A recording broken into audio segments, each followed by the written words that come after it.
الحمد لله رب العالمين.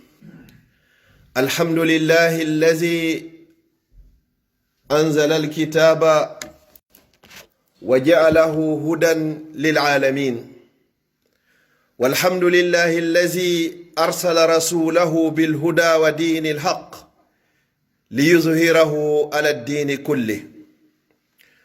ثم الحمد لله الذي أزل بالموت رقاب الجبابرة وأنهى بالموت آمال القياصرة، فنقلهم بالموت من القصور إلى القبور، ومن التنعم في الطعام والشراب إلى التورغ في الوحم والتراب. الحمد لله القائل في محكم التنزيل: إنك ميت وإنهم ميتون. ثم الحمد لله القائل في كتابه: كل نفس ذائقة الموت وإنما توفون أجوركم يوم القيامة، فمن زهزها عن النار وأدخل الجنة فقد فاز، وما الحياة الدنيا إلا متاع الغرور. ثم الحمد لله القائل: كل من عليها فان ويبقى وجه ربك ذو الجلال والإكرام. لما قال سبحانه وتعالى: كل نفس ذائقة الموت، ظنت الملائكة أنهم لا يموتون، لأن أجسامهم أجسام روحانية خلقوا من نور. ثم قال سبحانه وتعالى: كل من عليها فان، وظنوا أيضا كذلك أنهم لا يموتون، لأنهم ليسوا من سكان الأرض. وبعد ذلك ماذا قال عز وجل؟ كل شيء تفيد العموم، كل شيء هالك إلا وجهه له الحكم وإليه ترجعون. كل شيء من الملائكة والأنبياء والصالحين والفاسدين والمسلمين والمؤمنين والكافرين والفساق، كل شيء هالك إلا وجهه له الحكم، فأين المرجع؟ ثم إليه ترجعون. وبعد ذلك: وإنما توفون أجوركم يوم القيامة، فمن زهزها عن النار وأدخل الجنة فقد فاز. الفوز الحقيقي هو فوز الجنة، جعلني الله وإياكم من الفائزين. أما بعد، فيا أحباب رسول الله صلى الله عليه وسلم، يقول نبينا محمد عليه الصلاة والسلام: أتاني جبريل فقال لي: يا محمد، عش ما شئت فإنك ميت، عش ما شئت فإنك ميت، واحبب من شئت فإنك مفارق، واعمل ما شئت فإنك مجزي به، واعلم أن شرف المؤمن قيامه بالليل. شرف المؤمن قيامه بالليل، وعزه استغناؤه عن الناس. وفي حديث آخر قال عليه الصلاة والسلام: لو كانت هذه الدنيا الفانية تعدل عند الله جناح بعوضة ما سقى منها الكافر شربة ماء. ولكن هذه الدنيا أيها الأحبة لا تساوي عند الله جناح بعوضة. أما عندنا فأغلى شيء وأعجم شيء وأفضل شيء عندنا نحن هذه الدنيا. الدنيا دار لمن لا دار له، أما الآخرة هي دار القرار. قال سبحانه: وما هذه الحياة الدنيا إلا لعب وله، وإن الآخرة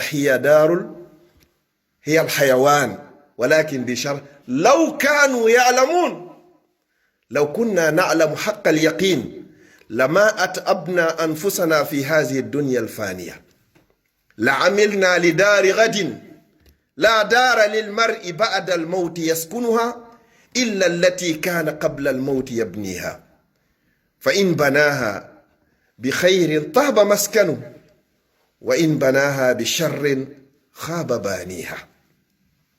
أيها الأحبة، لا بد من الموت، لا بد من الموت. إن كنت صالحا فلا بد من الموت، وإن كنت طالحا فلا بد من الموت، وإن كنت كذا وكذا والله ثم والله سيأتي يوم تطلع فيه الشمس وأنت في قبرك، والله سيأتيني وسيأتيك.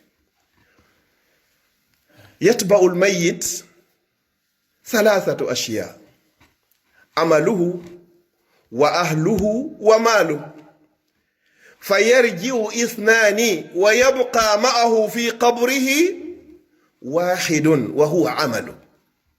أهلك، أحباؤك، أصدقاؤك يبكون ويصرخون، ولكن بعد فترة قليلة لا بد من السكوت والصبر. اصبر وما صبرك إلا بالله.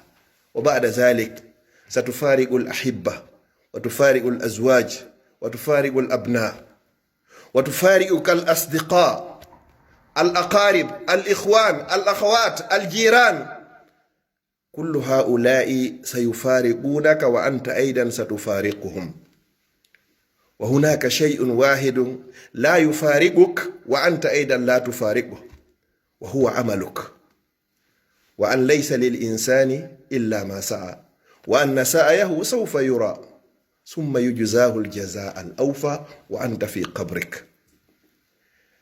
الإنسان لما يموت،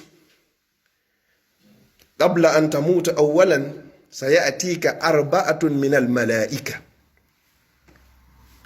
الملك الأول يقول لك: يا عبد الله، طفت لك المشارق والمغارب ولم أجد لك شربة ماء تشربها. انتهى،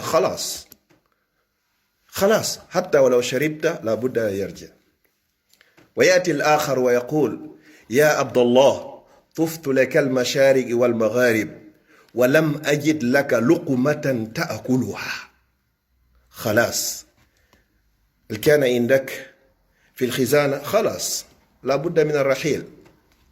ويأتيك الثالث ويقول لك: يا عبد الله، طفت لك المشارق والمغارب ولم أجد لك خطوة تخطوها، مش ممكن تمشي، خلاص. ويأتي الرابع ويقول: يا عبد الله، طفت لك المشارق والمغارب ولم أجد لك نفسا تتنفسها، وبعد خروج هذه النفس لن تتنفس بعد اليوم أبدا إلا في الآخرة. وبعد كل ذلك يدخل الملك الموكل بقبض الأرواح، وهو ملك الموت. إن كان الميت من أهل الطالئين الفساق، هنا يقول فيه: والنازعات غرقا. وإن كان من الصالحين قال سبحانه: والناشطات نشطا. والعياذ بالله أن يقال لنا أثناء الموت: أخرجوا أنفسكم اليوم تجزون عذاب الهون، والعياذ بالله. نسأل الله أن يرزقنا قوله سبحانه: يا أيتها النفس المطمئنة ارجعي إلى ربك راضية مرضية. الحمد لله.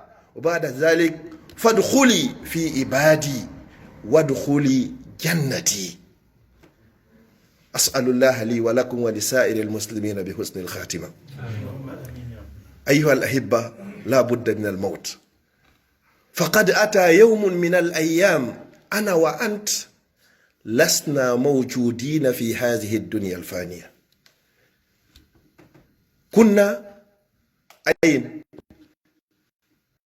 لم نكن موجودين، والله ثم والله. وسيأتي أيضا يوم من الأيام أنا وأنت لا أحد منا موجود في هذه الدنيا. كلنا لا بد من الرجوع إلى الله سبحانه وتعالى. قال سبحانه: منها خلقناكم وفيها نعيدكم ومنها نخرجكم تارة أخرى. لابد سيأتي هذا اليوم. وبعد كل هذه المقدمة أسأل نفسي وأنت أيضا اسأل نفسك: ماذا قدمت لهذا اليوم؟ هذا هو السؤال. ماذا قدمت لهذا اليوم؟ يوم تفارق فيه الأحبة، تفارق الجيران والإخوان والأبناء والأصدقاء وكل من كان يحبك وتحبه. فماذا قدمت لهذا اليوم؟ اسأل نفسك وتجيب عن نفسك. مثلا إذا أخذني الآن الموت حاليا، هل أنا مستعد للقاء الله عز وجل؟ سؤال. عشت 30 سنة أو 40 سنة أو 50 سنة أو 60 سنة، وأعمار أمتي بين 60 و70 وقل من يجاوزها. إذا أدركني الوفاة حاليا فهل أنا مستعد؟ فماذا أقول للملكين في قبري وحدي؟ فماذا أقول لربي؟ أرسلني الله سبحانه وتعالى إلى هذه الدنيا للإبادة، وخلقني للإبادة، ولم يخلقني لبناء البيوت وشراء السيارات ولا كذا ولا كذا، ولكن للإبادة. هل حققت هذه الغاية؟ هل قمت بما أرسلك الله به؟ اسأل نفسك. وكيف تسأل نفسك؟ أقول في القرآن الكريم 114 سور. عندي كم في الرأس؟ أنا حافظ كم سور بمعانيها وأحكامها؟ كم عندي؟ ده سؤال. هناك أكثر من 20,000 أحاديث من أحاديث النبوي. أنا أحفظ كم أحفظ من صحيح البخاري ومن صحيح مسلم ومن سنن أبي داود ومن أصحاب السنن على العموم؟ كم عندي؟ اسأل نفسك. أعرف كم من مسائل الفقهية؟ كم مرة أديت فريضة الحج؟ اسأل نفسك. كم مرة أصوم الاثنين والخميس أو الأيام البيض؟ أو زوجتي أو أولادي كيف حالي معهم؟ أم أنا ديوس في البيت؟ وقتي 24 ساعة. كم ساعة في اليوم أضيئها في دنيا، أو كم ساعة أضيئها لأمل يوم القيامة؟ هكذا تسأل نفسك. سأل سائل أمير المؤمنين عمر بن الخطاب فقال له: يا أمير المؤمنين، لم لا تنام النهار؟ فأجابه الأمير: إذا نمت النهار ضيعت رعيتي. صحيح. الأمير، الرئيس، الوزير، الحاكم، كلكم راء وكلكم مسؤول عن رعيته. قال: لهذا ليس لي وقت ولا فرصة لكي أنام النهار حتى أضيع رعيتي، لأن الله سيسألني عن رعيتي يوم القيامة، وخاصة أمة خير البرية محمد صلى الله عليه وسلم. ثم قال له السائل: أما لما لا تنام الليل؟ قال: إذا نمت الليل ضيعت نفسي. سبحان الله. لا ينام النهار ولا الليل إلا القيلولة، حتى لا يضيع نفسه وحتى لا يضيع رعيته. فهل هكذا حالنا نحن أيضا؟ هؤلاء السلف الصالح رضوان الله عليهم أجمعين كانوا يريدون ويرغبون ويطلبون رضوان الله عز وجل. قال تعالى في آخر سورة البينة: ذلك لمن خشي ربه. ليس لهؤلاء فقط، ولكن لكل من خشي ربه. إن الذين يخشون ربهم بالغيب لهم مغفرة وأجر كبير. يا الخشية. أيها الأحبة، هذا السؤال كنت أود أن أطرحه على حضراتكم حتى يسأل كل واحد منا نفسه قائلا: ماذا قدمت لديني؟ أو ماذا قدمت لنفسي؟ أو منذ ما خلقت ماذا قدمت لهذا الدين الحنيف؟ لأن الله سبحانه وتعالى سيسأل عن هذا الدين يوم القيامة. انظروا إلى الأسئلة في القبر بينك وبين الملكين، لا يسألونك عن الجاه ولا عن المال، هذا في يوم القيامة، ولكن يقولون لك: من ربك؟ لا تعرف ربك وأنت لا تعرف شيئا من القرآن. فعجبا كل العجب لمسلم لا يحفظ شيئا من كتاب الله، هذا عيب كبير، والله عيب، عيب ما بعدها عيب. كتاب الله 114 سور، ليس عندك حتى 20 سور، والله هذا عيب. وبعد ذلك أيها الأحبة، في صحيح البخاري وفي صحيح مسلم وفي الموطأ، رياض الصالحين، سنن أبي داود والترمذي والنسائي وابن ماجه وأحمد رضوان الله عليهم أجمعين، كم عندك من الأحاديث؟ حتى حديث واحد من أحاديث أبا هريرة لا تحفظه متنا، عيب كبير للمسلم الذي لا يعرف دينه. قال تعالى: فاعلم أنه قبل كل شيء لا بد من العلم. قال: أعرفوني قبل أن تعبدوني، فإن لم تعرفوني فكيف تعبدون؟ العبادة لا تصح ولن تصح إلا بالعلم. أول آية نزلت على الحبيب ماذا قال له؟ اقرأ، فعل أمر، هنا القراءة يدل على الوجوب. اقرأ باسم ربك الذي خلق. أول ما تبدأ ربك، من ربك؟ في قبرك. اقرأ باسم ربك الذي خلق، خلق الإنسان من علق. اقرأ وربك الأكرم الذي علم بالقلم، علم الإنسان ما لم يعلم. وبعد كل ذلك تشتغل بما يتعلق بالأمور الدنيوية، ولكن نحن حولنا الأمور، نبدأ بالدنيا ثم الآخرة، إن كان هناك فرصة فالحمد لله وإلا فلا. سبحان الله، سبحان الحي الذي لا يموت. وبعد كل ذلك الله سبحانه وتعالى يقول: يا عبد الله أو يا عباد الله، كل يوم رزقي إليك نازل. كل يوم نتنفس وننام ونستريح، فيه الصحة، فيه العافية، فيه الزوجة، فيه أولاد، فيه مال، فيه أمن والأمانة، والحمد والشكر لله. وقال: وكل شيء ذنوبك إلي صائد. كل يوم ليل ونهار، ولكن ومع كل ذلك، مع إسياننا له سبحانه وتعالى، هو لا يخلق ولا يمنع أرزاقنا إلينا. فسبحان الحي الذي لا يموت. أسأل الله سبحانه وتعالى أن يرزقني وإياكم بحسن الخاتمة. أقول قولي هذا وأستغفر الله لي ولكم فاستغفروه إنه هو الغفور الرحيم.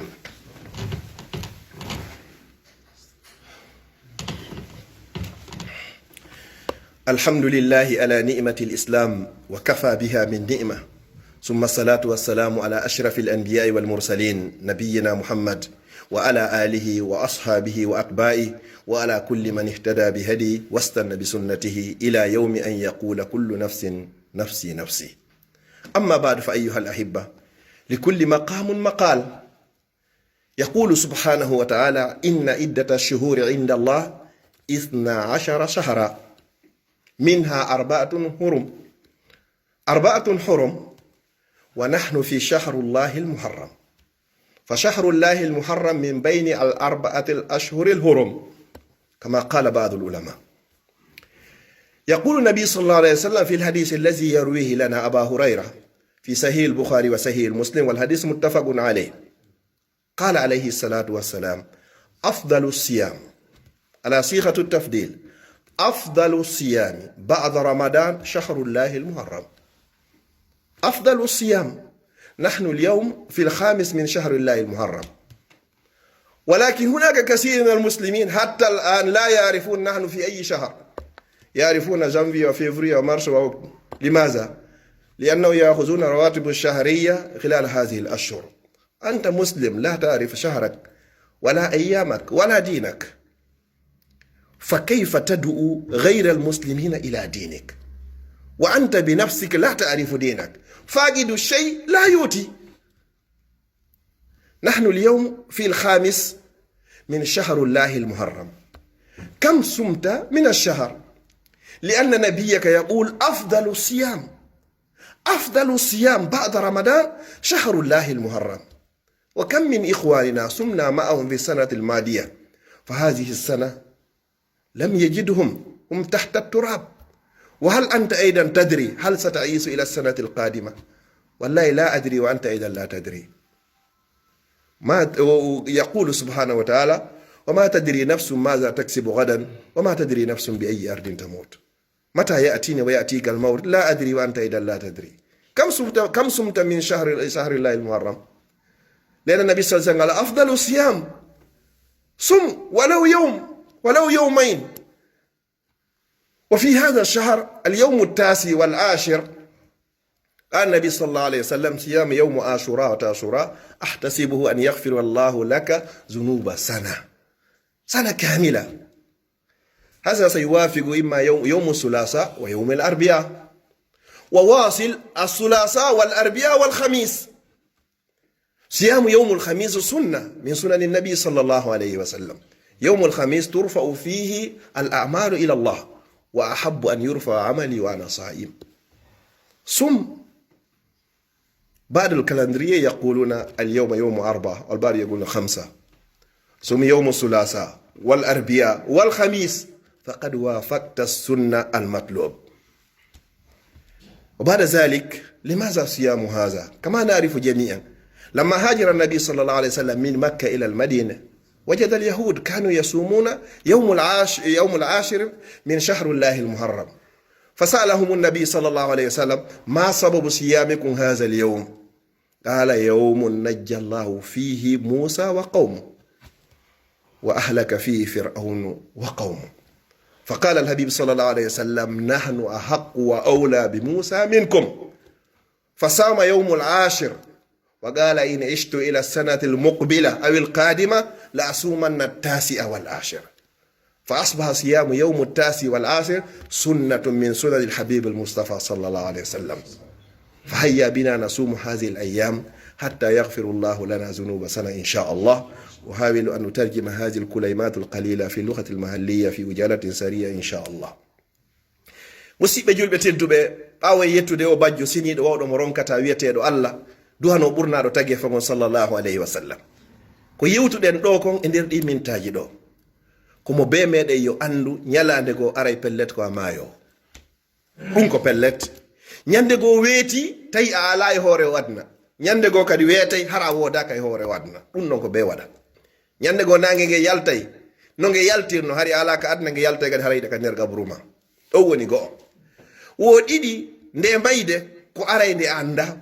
womo be men yo landi hoore mum fewnɗo ni si mayde nde nangi lando est ce que hara miɗo hebli fi yidugol e malakul maut, ma miɗo heblani lande gabru ɗen, est ce que miɗo hebli komi jaaboyto yawmal qiyama. Allah ko addiri lan e hoore o adna ko fiyomi rewmo, mi acci rewgol ngol mi woni e fi ɗaɓɓere. mo be lando hoore mum e nder suratuji 114 ɗi Allah tippide deftere makko nden ɓuri ayeje guluje 6 ko ayeji jel ko suratu jel woni ka hoore an ɗimi hunji, ko hadisi jelu ɓuri hadisi guluje 10 miɗo mari jelu ka hoore an. masala fiqu huji ko jelu min kadi mi faami ko honto mi fewndi min alhaali min e ɓeygure anne. ka mi accitino ko mi addira kon e aduna ga mi ƴetti goɗɗungo ko mi addiraka. ko ɗum nde toɓɓere ɗo woni ko yeɗɗe mo be lando hoore mo. ɓay mayde ndelle nde sonata, hay si nde soni nde ari kadi pellette ruttota ko ala ko préparoɗa. wol innal mawta allazi tafirruna minhu fa innahu mulaqikum. kon fotta e mayre hawro e mayre hara wata ruttade wata yarugol yeeso. kon ɗo wiyete ko mayde komo be kadi maayey. ɓay Allah inni kala jooma wonki maayey malaikaɓe ɓe weltino ɓe sikki ɓe tawaka e nder muɗum, ɓay na wonkiji ɓe jogi kamɓe. Allah inno e kala kullu man alayha fanin, kala ko woni ka hoore leydi ka fappo lannay. ɓe inni o kamɓe kammu ɓe hoɗinaka leydi ga. allah sakkitori yoɗo woni kullu cheyin halikun illa wajha, kala hunde ko halkotone lanna sina kanko. ɗon ɓe andi pellet kamɓe kadi ɓe meeɗay mayde nden, na malaika na annabaɓe na sahabaɓe na moƴƴuɓe wonaɓe moƴƴa, ko kala hunde ko halkotoɗo lutta jaade subhanahu wa taala, wano wonirno noon ko kanko tu woduno kadi hay hunde ala si wona kanko. ko noon luttiroyɗa kadi ñande ko ɗum noon heblani ɗen masa gaddamna li anfusina, ko ɗum heblani ɗen ardiran ɗen hoore meɗen fi nde ñalande ɗo tawata ko ñalande nde mankata. mo be lando hoore muɗum mi heɓi duuɓi 30, 40, 50, 56 gurda mofti Muhammad sallallahu alaihi wasallam ko 56 ha 57. hande miɗo yarude ɗi duuɓi ɗo, ene si maydi ƴettilam fewne mi wawi wadde bilan ko honɗum positif, ko honɗum mi waɗi mi réalise ka meɗen, mi darni cuuɗi, mi soodi otoje, mi naɓi mawɓe am makka ɗi, mi addi ɓeygore am, mi addi miñiraɓe am, ɗum ɗo fof ko positif ji molnaɗi. a wakkilike mboɗi heɓike enen no si mayde nangima ɗo kay ko honɗum wolanoytaɓe malaikaɓe ɓen ko ɓertuma landude ko man rabbuk man nabiyuk ma dinuk ma kitabuk ma qiblatuk, ko ɗeɗo ɓe landoytoma, ko mboni joomi ma, ko mboni andabajo ma o, anda hay inde makko, wona fene ko honto jibina, ko honto o faati, ko duuɓi jelo o nelira, ko duuɓi jeloni ko o fatiri ma, ko o resiri ma ɓiɓɓe ko jogi no hay hunde anda e monum. hiɗa andi dina ma kan, anda hay hunde mum, jonno ko honno wawata noddirde woɓɓe go ɓe ala e dina kam fiyoɓe natuka nder dina l'islam. faqidu shey la yu'ti, neɗɗo so inni okkede complet a ndara e mo ɓorni on taw. si ɗum no feƴƴi toɓɓere sakkitoro nden hiɗen e lewru wiyete ndu lewru jombente. ndu lewru jombente ɗo shahrullahi l muharram no tawa e lebbi nayi hormorteɗi ɗin arbaatun hurum. nduɗo nela sallam maki afdalu siyam bada ramadan ko shahrullahi l muharram, wa afdalu salati bada al farida ko salatu lleyl aw qiyamu lleyl. ko ɓuri moƴƴude ko hoora kon fop si suuma e feƴƴi ko horgol ndu lewru jombente ɗo. hande noon ko jowi jombente hande e juma ilan ndu wari a heeɓi balɗe jeel hoorade gasa woɓɓe anda taw hay jombente dari noke, ɓe anda hay hunde ko honno yowdiri fi jombente e yewte fi muɗum piiji waɗɗi e nder jombente inchallah e juma aro so tawi jon juma jaɓi. haray noon ande no woodi ñalande wotere nder ɗo kala horɗo nde no jorta ka Allah subhanahu wa ta'ala de Allah yaafimo bakkadu ko waɗi e nder hitande ɗum ko ñande 10 jombente. ɗum hawray ɗo hikka ɗo imma talata ma alarba ma alkamisa selon calendrier ji ɗin. joni noon fiya iwu e sikke on horu talata hoora alarba hoora alkamisa haray hawrodiri e sawaba on. horgol alkamisa ɗum ɗon tun taw ko sunna. nelaɗo sa sallam no maaki wo koye alkamisa golle jiya e makko ɓen fof ƴeengata yahaka Allah hiɓe yiɗi golle maɓɓe nde ƴeenga hara hiɓe hoori ko ɗum horante alkamisa. joni noon wakkiloɗa hoora ndeññande fiyo Allah on yaafoma bakkatu mo waɗɗa e nder hitande. musidɓe julɓe tedduɓe wattanen hakkil pellet koye maayoɓe laabudda mayde nden. joni noon ka wonɗa o heblo ko tuma calendrier ma on heewi tef programme ji ko fewndo ɗon mayde nden arata nangama ɗeɗɗama. miɗo torono hoore an e fof moɗon e kala wonɓe jentiɓen e jentoytoɓen e ndaroya e ɓen yo Allah okku e battane moƴƴa. allahuma la tufarrig hadha aljambu illa bi zambi maghfur wa sa'yin mashkur wa amalin mutaqabbalin mabrur. allahuma ij'al jam'ana hadha jam'an marhuma wa tafarruqana min ba'di tafarruqan ma'suma. allahuma la taj'al fina wala ma'na wala min baynina shaqiyyan wala matrudan wala mahruma. allahuma farrij hammal mahmumina min almuslimin. اللهم فرج هم المهمومين من المسلمين ونفذ كرب المكروبين واقض الدين عن المدينين واشف مرضانا ومرضى المسلمين وارحم موتانا وجميع موتى المسلمين برحمتك يا أرحم الراحمين. اللهم احينا ما كانت الحياة خيرا لنا وتوفنا إذا كانت الوفاة خيرا لنا إنك على كل شيء قدير. ربنا هب لنا من أزواجنا وذرياتنا قرة أعين واجعلنا للمتقين إماما. اللهم اهدنا واهد بنا واجعلنا سببا لمن اهتدى. اللهم اجعلنا هداة مهتدين ولا تجعلنا ضالين مذلين إنك على كل شيء قدير. وآخر دعوانا أن الحمد لله رب العالمين. وأقم